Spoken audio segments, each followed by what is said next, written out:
Hey guys, welcome back to Himachal Gyan. तो आज हम डिस्कस करने वाले हैं लेक्चर नंबर 10th। अगर आपको इससे पहले वाले लेक्चर देखने हैं तो आप प्लेलिस्ट में जाएं, सिंपली वहाँ पे देख सकते हैं। HPSSC के नाम से प्लेलिस्ट है, वहाँ से आप देख सकते हैं। और इसी तरह के कंटेंट के लिए आपने चैनल को सब्सक्राइब करना है, साथ में बेल आइकन जरूर प्रेस करें। चलिए डिस्कस करते हैं। फर्स्ट क्वेश्चन है, the president can dismiss A member of council of ministers. देखिए, अगर प्रेसिडेंट को कोई काउंसिल ऑफ मिनिस्टर को डिसमिस करना है, खारिज करना है, तो इनमें से वो किसकी रिकमेंडेशन या किसकी कंसेंट उसको उनको लेनी पड़ती है।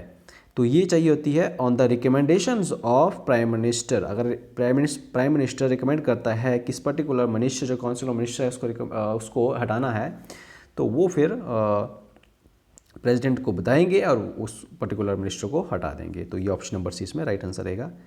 नेक्स्ट है आपका, the Sarda act is related to. तो सारदा एक्ट किससे रिलेटेड है? ये एक चाइल्ड मैरिज से रिलेटेड है, तो ऑप्शन नंबर सी इसमें राइट आंसर है।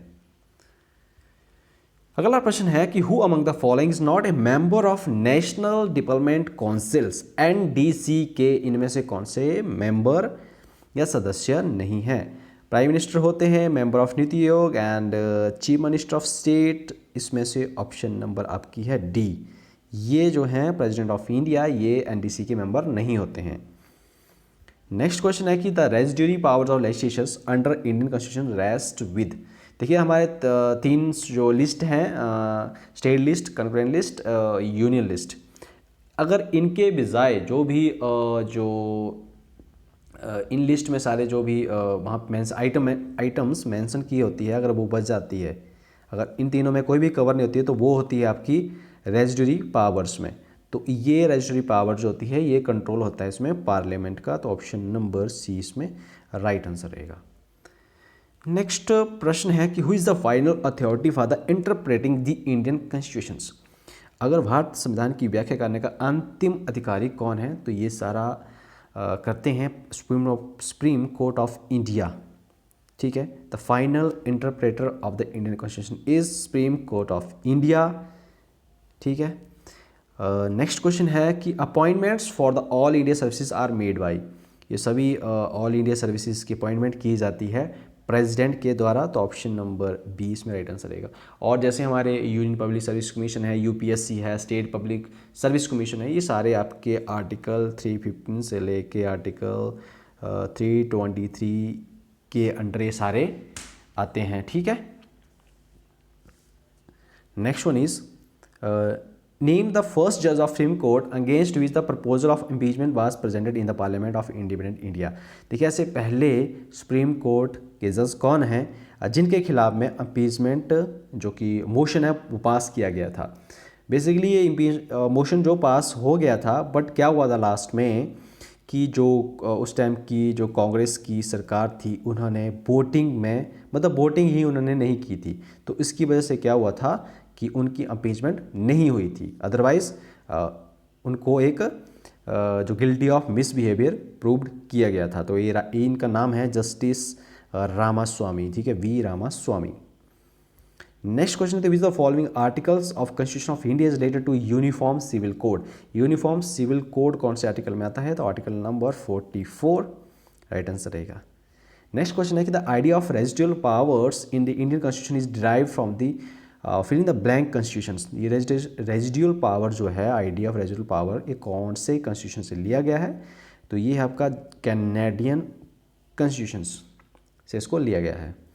नेक्स्ट क्वेश्चन है कि in the year 1978 the fill the blank amendment eliminated the right to acquire hold dispose of property as a fundamental rights.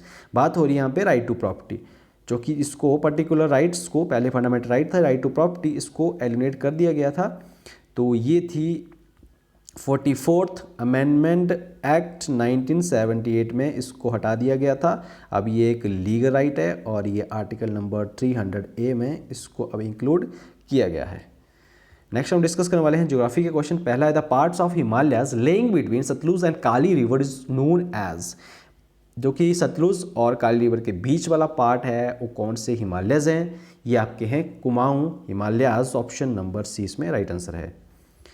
Next है the northern plain of India has been formed by the interplay of 3 major river systems. तो ये आपका namely है Indus, the Ganga, and third one is Brahmaputra.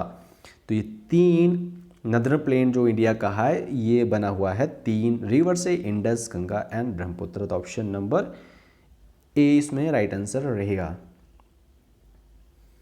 Next question है, India has a land boundary of about dash dash kilometres. तो ये है 15,200 kilometre. तो option number C इसमें राइट आंसर है। नेक्स्ट क्वेश्चन है, the Patkai hills belongs to which mountain range. ये कौन से, पटकाई हिल जो है कौन से माउंटेन रेंज से इसके बिलोंग करती है। इसका राइट आंसर रहेगा option number B, Purvanchal mountain ranges, Patkai hills. Next question है, the northern plain of India is formed of.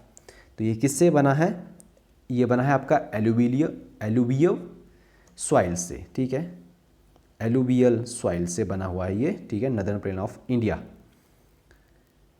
So next question है, India is the largest country in the world in term of area. तो मतलब area की term में जो India का स्थान है कौन से नंबर पे है, ठीक है, एरिया वाइज में।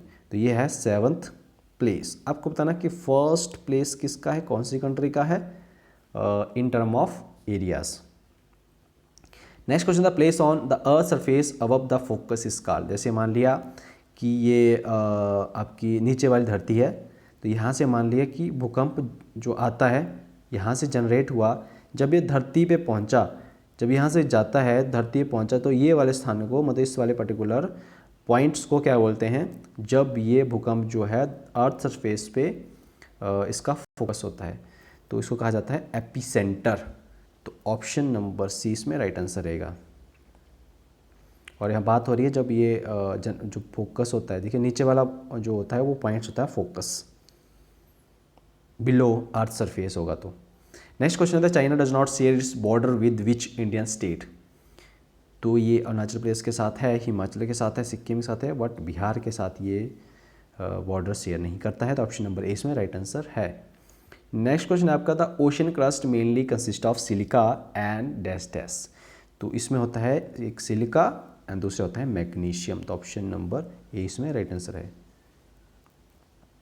नेक्स्ट क्वेश्चन है, the name the estuary on the border of India and Pakistan. Bharat और पाकिस्तान की सीमा का पर मुहाना का नाम बताइए। तो ये है Sir Creek. Option number B इसमें राइट आंसर है। नेक्स्ट क्वेश्चन हम डिस्कस करेंगे हिस्ट्री से। पहला है, in the battle of Panipat Babur face the armies of. तो फर्स्ट बैटल हुई थी 1526 ईस्वी में बाबर और इब्राहिम लोधी के बीच में। तो ऑप्शन नंबर इसमें डी राइट आंसर है। नेक्स्ट क्वेश्चन है, द उपनिषद्स आर दी। तो ये क्या है, ये एक सोर्सेज ऑफ हिंदू फिलॉसफी हैं, ठीक है। तो ऑप्शन नंबर सी इसमें राइट आंसर है। नेक्स्ट क्वेश्चन है, तो which the following institutions was not founded by Mahatma Gandhi. तो ऐसा कौन सा इंस्टीट्यूशन है जो कि महात्मा गांधी जी के द्वारा फाउंड नहीं किया गया था। तो ये है ऑप्शन नंबर सी, विश्वा भारती, ठीक है। नेक्स्ट क्वेश्चन है, the people of Indus valley civilization worshipped. तो सिंधु घाटी सभ्यता के लोग पूजा करते थे, तो ये पूजा करते थे पशुपति, ठीक है। तो ऑप्शन नंबर इसमें ये आपका बी ऑप्शन राइट आंसर है। नेक्स्ट क्वेश्चन है, English education was introduce in India by. तो इंडिया में इंग्लिश एजुकेशन को किसने शुरू की गई थी। तो इसका राइट आंसर रहेगा, ये थे Macaulay, lord Macaulay. Option number B इसमें राइट आंसर है। अगला प्रश्न है, who were the patterns of Sangam literatures. तो ये थे आपके पांड्यास। तो ऑप्शन नंबर सी इसमें राइट आंसर है, पांड्यास। नेक्स्ट क्वेश्चन है, द सिल्वर कॉइन्स टंका वाज इंट्रोड्यूस बाई। तो इनमें से ये जो सिल्वर कॉइन है टंका, किसके द्वारा ये पेश किया गया था, इंट्रोड्यूस किया गया था। ये थे इल्तुतमिश। इल्तुतमिश, आपको बताना है कि इल्तुतमिश ये कौन सी डायनेस्टी से बिलोंग करते थे। तो ये आपको बताना है कमेंट बॉक्स में। नेक्स्ट क्वेश्चन है, where in India was the first French factory established. तो भारत में पहला फ्रांसीसी कारखाना कहाँ स्थापित किया गया था। तो इसको स्थापित किया गया था सूरत में। तो ऑप्शन नंबर ए इसमें राइट आंसर है। नेक्स्ट क्वेश्चन है कि how many great powers Mahajanapadas existed in the 7th और 6th century VCE during the life of lord Gautam Buddhas. तो ये थे 16 महाजनपदास। ऑप्शन नंबर डी इसमें राइट आंसर है। नेक्स्ट क्वेश्चन है, which of the following is not one of the monarchy states that existed in India in the 7th और early 6th century BC। तो इनमें से कौन सी मोनार्ची स्टेट 7th और early जो 6th सेंचुरी BC में existed नहीं करती थी? तो ये थी आपकी ऑप्शन नंबर बी वैशाली। तो ऑप्शन नंबर बी वैशाली नहीं थी। तो गाइज़ ये थे क्वेश्चंस इस पर्टिकुलर लेक्चर्स के। कैसे लगे कमेंट बॉक्स में बताइएगा। एंड मिलते हैं नेक्स्ट टाइम, तब तक के लिए बाय बाय, टेक केयर।